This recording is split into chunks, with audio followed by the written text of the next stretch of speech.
나주부TV 시청자 여러분 안녕하세요. 네, 휴일 잘 보내셨습니까? 근데 내일까지 휴일이죠. 현충일까지 휴일이라 뭐 국내장은 좀 쉬겠습니다. 예, 마음 편히 가지고 쉬시고 내일 뭐 미국장은 하겠죠. 그래서 나스닥이 좀 다시 오르기를 바라는데, 자, 우선 제가 지금은 매수해도 되는 구간이라고 말씀드렸잖아요. 하락이 오든 상승이 오든 미리 걱정은 안 하셔도 됩니다.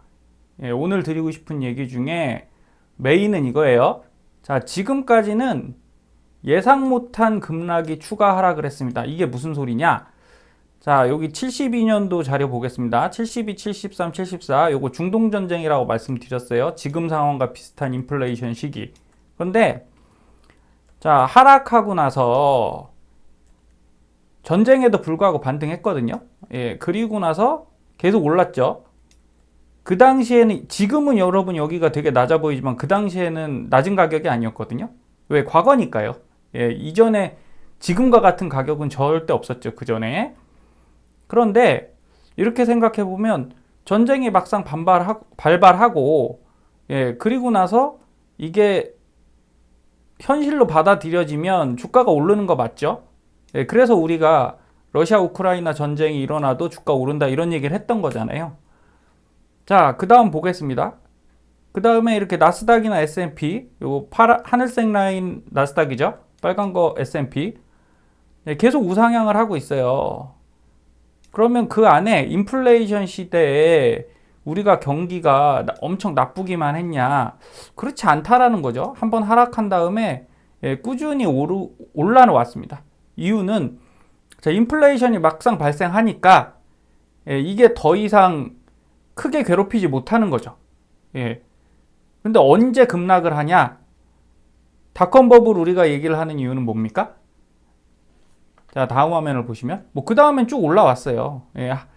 이렇게 하락은 있었어도 요 구간에서 보시면 요런 하락이 있었어도 우리가 겁나는 하락은 뭐예요? 이렇게 한번 내려갔다가 다시 반등했다가 이렇게 내려가는 닷컴버블식 하락, 리먼 브러더스식 하락이잖아요. 이런 건 없었다는 거죠, 과거에. 그리고 다음 페이지, 예, 그 뒤에 보시면 이제 닷컴 버블이 그렇게 된 거죠. 여기서 이렇게 내려왔다가 예, 일부 올라왔다가 다시 쫙 내려왔는데 이게 너무 많이 내려온 거죠. 근데 이런 위기의 특징은 예, 상을 못했다는 거예요. 예, 이전까지 위험하다, 안 좋다 이런 얘기 가끔 한두 분씩 하는 거지 지금처럼 폭락입니다, 침체 올 수 있습니다 이런 얘기 안 나옵니다. 그리고 여러분도 기억하실 겁니다. 예, 금융위기 때 2005년, 6년 요 시기에도 뉴스에서는 금융위기 안 온다고 했어요. 미국 뉴스에서 뭐 아직 건실하다, 금융 문제 없다, 그러놓고 한 방에 터치면서 이렇게 내려갔죠. 우리 IMF 때도 마찬가지라는 거예요. IMF 때 동아시아 금융위기 왔을 때 우리 그때 뭐 기아, 한보, 대우 외국 자본을 끌어들여서 문제가 됐던 거죠. 달러가 부족해서. 그래도 그거 끌어들여서 공장 증설을 엄청나게 했단 말이에요. 경기가 좋으니까 외국 돈 달러빚을 그때 쓴 거죠. 달러빚 썼다가 이게 갑자기 이렇게 됨으로써 뒤통수 맞고 그 갚을 달러가 없으니까 우리가 박살난 거 아닙니까? 그래서 위기를 예측하면 생각보다 대응을 잘합니다. 경제라는 이 시스템 자체가. 그래서 지금은 이렇게 내려왔죠. 내려왔고 이제 반등을 할지 추가 하락을 할지는 모르지만 자, 이렇게 내려갈 때 지금 우리가 예측을 못하고 있냐라는 거예요. 예측 다 하고 있죠. 오히려 침체를 걱정하고 있잖아요.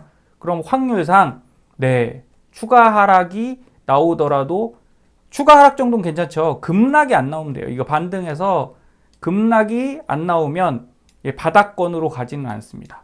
그럴 확률이 제가 볼 땐 70입니다. 바닥권으로 가지 않을 확률 70. 그래서 반등해서 이렇게 횡보하고 하락 조금 더 하다가 이런 식으로 가는 거죠. 이렇게 가다가 또 올라갔다가 이렇게 뭐 이런 식으로 움직이겠죠. 이럴 확률이 70일 것 같고 30은 이제 더 내려갈 것 같은데 그렇다고 지금 걱정한다고 이 일이 안 일어날 게 일어나고 일어날 게 안 일어나냐는 거예요. 그렇진 않죠. 그렇진 않죠.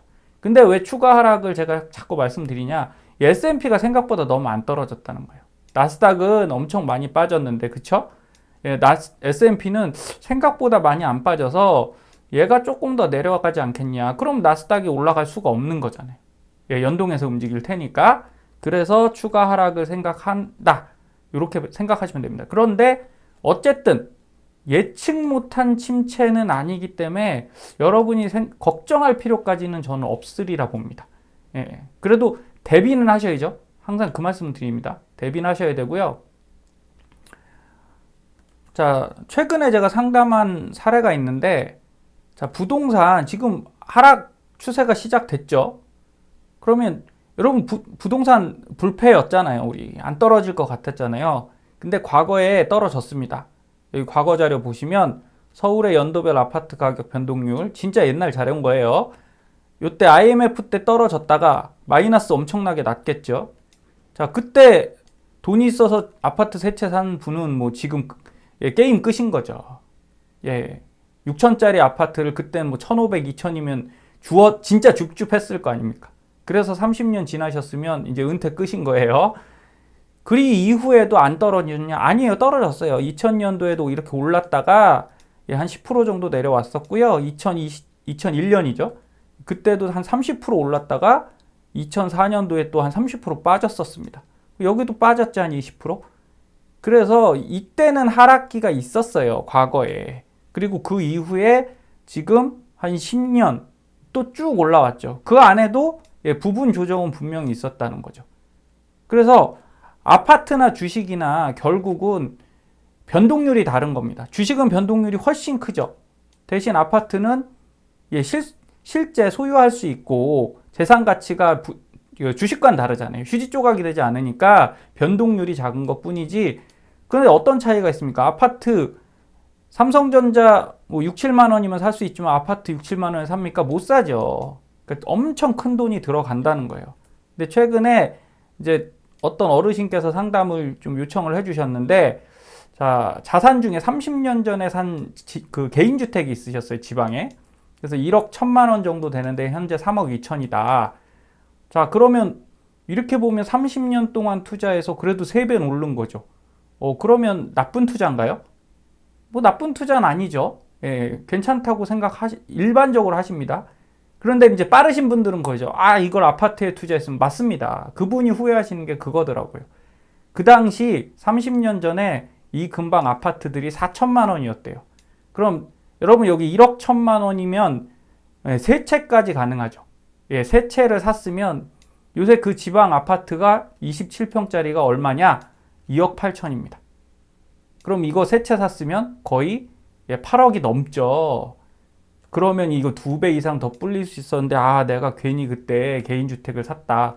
근데 왜 그때 개인주택 사셨어요? 지금이니까 아파트인 거죠. 어르신께서 그 얘기를 하시더라고요. 그때는 아파트 생각보다 안 샀다는 거예요, 사람들이. 예, 개인주택은 땅이 그 토지가 본인 소유잖아요. 근데 30년 전에는 아파트를 사긴 샀는데 그 땅이 본인 소유가 아니기 때문에 좀 보수적인 분들은 아, 이 땅을 내가 소유해야지 해서 100평 조금 넘는 것 같아요. 예, 개인주택을 사셨다는 겁니다. 그리고 그때 당시 개인주택 사시는 분들이 더 부자였어요. 네, 돈이 있으니까 이거 사는 거 아닙니까? 그때 1억 천이면 큰 돈이죠. 여러분 이렇게 시대가 바뀝니다. 그래서 그러면 어르신 뭐가 걱정이십니까? 이거를 이제 매도하시면 되죠. 근데 잘 안 팔린다는 거죠. 잘 안 팔리고 그리고 3배 올랐으니까 좀 안정적으로 생각하세요. 한 말씀 하시는 게 이 개인주택 이 30년 유지하시면서 본인께서 이제 여기 수리비 같은 거 들어갔을 거잖아요. 수리비 같은 걸 쫙 명세를 작성하신 걸 보니까 거의 한 7천 들어갔더라고요. 7천. 배관 고치고 뭐 새 주려고 뭐 이런 것들 하잖아요. 수리하고. 그럼 이거 한 1억 8천에서 거의 2억 돈 들어간 거죠. 세금 계산하면. 그러니까 지금 와서 내가 그때 아파트를 살 걸 이런 후회를 하시면서 어떻게 하면 좋을까 이 고민을 하시더라고요. 근데 매도를 하세요라고 해도 안 팔리니까 당장. 여러분 이런 고민 하실 필요 있을까요? 예, 당사자분께서는 엄청 고민을 하지만 객관적인 입장에서 보면 이거 고민해도 답이 별로 없습니다. 그냥 매물 내놓고 기다렸다가 이걸 매수하시는 분들이 있으면 파는 수밖에 없습니다. 그게 언제 일어날지도 잘 몰라요. 위치가 그렇게 베스트하지 않기 때문에. 그런데 그 근처의 아파트들은 아직도 매매가 잘 됩니다. 그럼 여러분 개인 투자, 개인 주택 매수 지금 하실래요? 아파트 하실래요? 아직도 아파트시잖아요. 제가 이 말씀 왜 드리냐면 여러분 주식을 여러분들이 매수하시는데 진짜 주식은 장점이 하나 있죠. 상승하든 하락하든 매도가 자유롭습니다. 돈이 묶이지 않아요. 그러면 반등만 하면 바로 매도해서 현금화할 수 있잖아요. 이 장점을 갖고 있는데 굉장히 고민들 하신다는 거예요. 고민하실 필요 별로 없습니다. 이거 개인주택 사셨으면 팔고 싶어도 못 팔고요. 올라도 못 팔고 떨어지면 더더욱 못 팔겠죠. 그러니까 개인주택 산 거보다는 우리가 주식 사고 TQ 사고 이게 안 나아요? 훨씬 낫습니다. 그래서 걱정하지 마시고, 그리고 개인주택보다 아파트가 낫다 뭐 이런 얘기보다는 어떤 자산에 투자해야 될지는 나중에 가보면 안다고요. 지금 당장은 이게 훨씬 좋죠. 과거에는 개인주택이 더 좋았다니까요. 이걸 더 선호하셨다니까요. 30년 전에. 아시는 분들은 아실 겁니다. 그때 돈 있는 분들이 사신 거예요. 아파트 30년 전에는 이제 막 태동하기 시작했을 테니까 그렇게 되시는 거고, 주식도 그래서 알 수 없는 겁니다. 30년 투자 정말 어렵죠. 근데 해내면 부자 됩니다. 그래서 남들과 다른 방식으로 성공하실 수 있는 거고, 저는 뭐 감히 TQ나 이런 거 10년 투자하지 마시고 20년 이상 투자하라고 말씀드리고 있어요. 그러면 확실합니다. 거의. 거의라는 건 99%입니다. 100%는 없죠. 주식에서.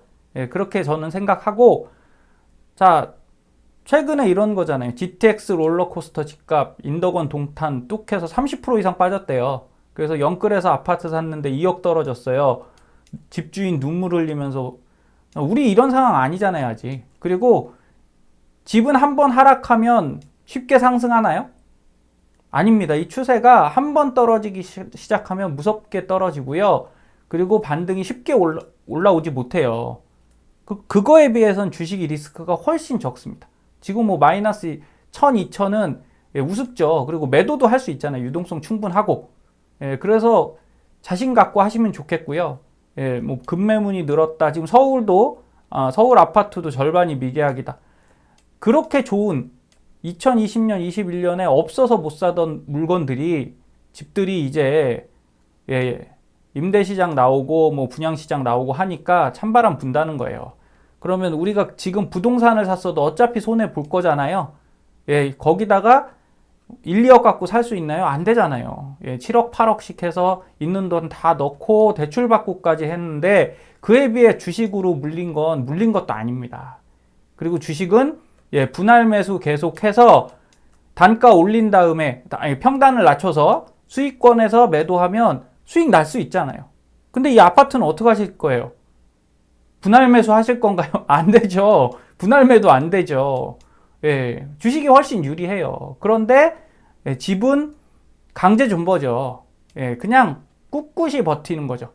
20년이든 10년이든 손해보고 못 팔잖아요. 이게 1, 2천짜리야 손해보고 팔지 5억, 4억 이런데 7억, 8억씩 하는데 거기서 어떻게 10% 손해보고 팝니까? 그러다 보면 어떻게 된다고요? 해내면 부자 된다고요. 그래서 과거 여기 파란색, 녹색 이런 게 다 부동산 지수입니다. 전국 아파트, 강북 아파트, 서울 강남 아파트. 그럼 어떻게 됐어요? 서울 아파트는 당연히 86년도 아까 집값 떨어질 때가 언제였나요? 이때였잖아요. 이때 많이 떨어졌죠. 이때 떨어지고 98, 99에 여기 그냥 거의 바닥 수준이었습니다. 그러면 어쨌든 20년 이상 갖고 있었으니까 큰돈 됐죠.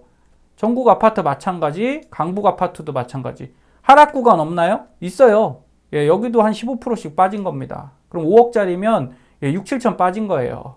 그럼 3, 4년 안 좋았거든요. 자, 이때 안 판다는 거죠. 그냥 못 파는 거죠. 정확히 말하면. 그냥 버텨서 수익권까지 끌고 오는 거듯이, 아니 그럼 주식도 그렇게 하시면 되지 않습니까? 코스피만 따져도 얘들보다 상승폭은 훨씬 크거든요. 그런데 뭐가 커요? 변동폭이 크니까 못 참으시는 거죠. 이 구간들을 이렇게 떨어지면 완전히 이제 손 벌벌 떨면서 손절 치시는 거예요. 근데 만약에 손절 버튼이 없고 한 20년 동안 절대 주식을 매도할 수 없습니다라는 이 단서 조항이 걸려있는 상품이라면 여러분 안 파셨겠죠? 그러면 부자 안 됐을까요? 여기서부터 여긴데요. 15.4배. 1000만 원 넣었으면 1억 5,400 되는 건데 부자 되셨겠죠. 마찬가지입니다.